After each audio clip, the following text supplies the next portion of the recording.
Hello friends, welcome back to our channel guys. നമ്മൾ കാണാൻ പോകുന്ന കസിൻസ് ആൻഡ് കല്യാണം എന്ന് പറയുന്ന മലയാളം വെബ് സീരീസിൻ്റെ എപ്പിസോഡ് 15 ഇതിന് മുമ്പുള്ള എപ്പിസോഡ് നിങ്ങൾ കണ്ടിട്ടില്ല, ഞാൻ ലിങ്ക് ഡിസ്ക്രിപ്ഷനിൽ കൊടുത്തിട്ടുണ്ട് ഗൈസ്. കാണാത്തവർ തീർച്ചയായും കാണേണ്ടതാണ്. അപ്പോൾ നമുക്ക് നേരെ വീഡിയോയിലേക്ക് പോകാം ഗൈസ്. ഈ ഒരു എപ്പിസോഡ് തുടങ്ങുന്നതിന് എല്ലാവരും ഇവിടെ വിഷമിച്ചിരിക്കുന്ന സമയത്ത് പെട്ടെന്ന് അങ്ങോട്ട് പ്രതിതണ്ണം വരികയാണ്. എന്നിട്ട് അവരോട് എല്ലാവരും ചോദിക്കുകയാണ്, നിങ്ങൾ ആ ഒരു വീഡിയോ കണ്ടോ? ആ ഒരു വീഡിയോ ഞാൻ എഡിറ്റ് ചെയ്യുന്ന അവരോട് എല്ലാവരോടും പറയുകയാണ്. ഇത് കേട്ട് നമ്മുടെ ആർമി പ്രഭാകരൻ മാമ വന്ന് നമ്മുടെ പ്രതിതണ്ണനെ അടിക്കുകയാണ്. എന്നിട്ട് അവനോട് പറയുകയാണ്, നിന്നെ എൻ്റെ കൺമുമ്പ് ഇനി കാണലെന്ന്. അത് മാത്രമല്ല, അത് ബാക്കിയുള്ളവരോട് എല്ലാവരും പറയുകയാണ്, ഈ കല്യാണം കഴിയുന്നവർ നിങ്ങൾ ആരും അടി ഉണ്ടാക്കരുതെന്ന്. അങ്ങനെ ഇപ്പോൾ കസിൻസ് എല്ലാം കൂടെ ഒരു റൂമിലിരിക്കുന്ന സമയത്ത് ഇപ്പോൾ അശ്വതി ചന്തുവിനോട് പറയുകയാണ്, നീ കാരണമാണ് ഈ പ്രശ്നമെല്ലാം സംഭവിച്ചത്, നീ ഇപ്പോൾ നിമ്മയെ കാണാൻ പോയതുകൊണ്ടാണ് ഇതെല്ലാം നടന്നെന്ന് അവനോട് പറയുകയാണ്. ഇത് കേട്ട ദേഷ്യം ചന്തു ഇപ്പോൾ അശ്വതിയുടെ റിലേഷൻഷിപ്പിൻ്റെ കാര്യം അവളോട് പറയുകയാണ്. ഇത് കേട്ട ദേഷ്യം അശ്വതി ഇപ്പോൾ പറയുകയാണ്, നീ ഒരിക്കലും ഇനി എൻ്റെ കസിൻ ആവത്തില്ല, ഞാൻ നിൻ്റെ അടുത്ത് ഒരിക്കലും ഇനി മിണ്ടത്തില്ലെന്ന് പറയുകയാണ്. ഇത് കേട്ട് ദേഷ്യം ചന്തു അവിടെ നിന്ന് ഇറങ്ങി പോവുകയാണ്. മനു ഇപ്പോൾ ചന്തുവിൻ്റെ അടുത്ത് വന്നിട്ട് പറയുകയാണ്, നീ ഒരിക്കലും അശ്വതി എടുത്ത് അങ്ങനെ പറയാൻ പാടില്ലായിരുന്നു, നീ അവളുടെ അടുത്ത് സോറി പറയണമെന്ന് ചന്തുവിനോട് പറയുകയാണ്. അശ്വതി ഇങ്ങനെ വിഷമിച്ചിരിക്കുന്ന സമയത്തേക്ക് അവിടേക്ക് തീയ വരികയാണ്. എന്നിട്ട് അവളെ സമാധാനിപ്പിക്കാൻ ശ്രമിക്കുകയാണ്. അശ്വതി ഇപ്പോൾ തീയ എടുത്ത് പറയുകയാണ്, ഞാൻ നിൻ്റെ അടുത്ത് എല്ലാ കാര്യവും പറഞ്ഞിട്ടില്ല,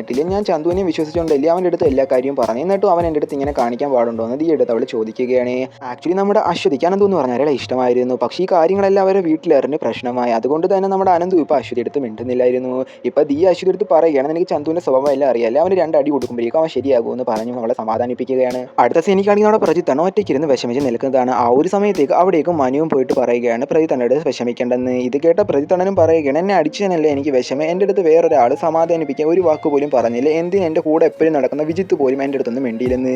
ഇത് കേട്ട മനു ഇപ്പോൾ പ്രജിത്തണ്ണനെ സമാധാനിപ്പിക്കുകയാണ്. പ്രജിത്തണ്ണൻ ഇപ്പോൾ മനുവിനോട് പറയുകയാണ്, വേറെ ആരും എൻ്റെ അടുത്ത് മിണ്ടാത്ത സമയത്ത് നീയാണ് എന്നെ വന്ന് സമാധാനിപ്പിച്ചത്, നിനക്ക് എന്ത് പ്രശ്നം ഉണ്ടെങ്കിലും ഞാനുണ്ടെന്ന് ഇപ്പം മനുവിനോട് പ്രജിത്തണ്ണൻ പറയുകയാണ്. അങ്ങനെ ഇപ്പോൾ അശ്വതി സംസ്കൃതി മേഘയും ദീയ എല്ലാം കൂട്ടി ഇന്ന് മെഹന്തി ഇടുന്ന സമയത്തേക്ക് നമ്മുടെ ദീയ ഇപ്പോൾ വെളിയിൽ നിൽക്കുന്ന മനുവിനെ കാണുകയാണ്. അവളും ഇപ്പോൾ മനുവിൻ്റെ അടുത്തോട്ട് വന്ന് സംസാരിക്കുകയാണ്. ആ ഒരു സമയത്താണ് നമ്മുടെ ദിയയുടെ മുതുകിൽ എന്തോ ഇരിക്കുന്നതെന്ന് അവൾ പറയുന്നത്. അവളുടെ കയ്യിൽ മെഹന്തി ആയതുകൊണ്ട് തന്നെ അവൾക്ക് അത് എടുക്കാൻ പറ്റത്തില്ലെന്ന് മനുവിനോട് പറയുകയാണ്. അതുകൊണ്ട് തന്നെ മനു ഇപ്പോൾ അവളുടെ മുതുകിലുണ്ടായിരുന്നത് എടുത്ത് കളയുകയാണ്.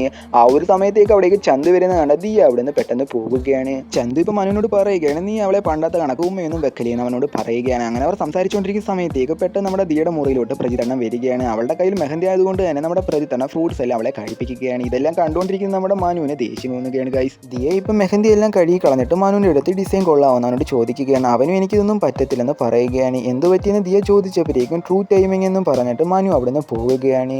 ദിയ ഇപ്പോൾ അശ്വതി എടുത്ത് നിന്നിട്ട് ട്രൂ ടൈമിംഗ് എന്താണെന്ന് ചോദിക്കുകയാണ്. അവളും പറയുകയാണ്, ശരിയായ സമയമൊന്നും അല്ല ആയിരിക്കും എന്ന് അവളോട് പറയുകയാണ്. ഇപ്പം നമ്മുടെ ദിയയും ഒറ്റയ്ക്കിരുന്ന് ഇതേ പറ്റി ആലോചിച്ചുകൊണ്ടിരിക്കുകയാണ് ഗൈസ്. അതോടുകൂടി ഒരു എപ്പിസോഡ് അവസാനിക്കുകയാണ്.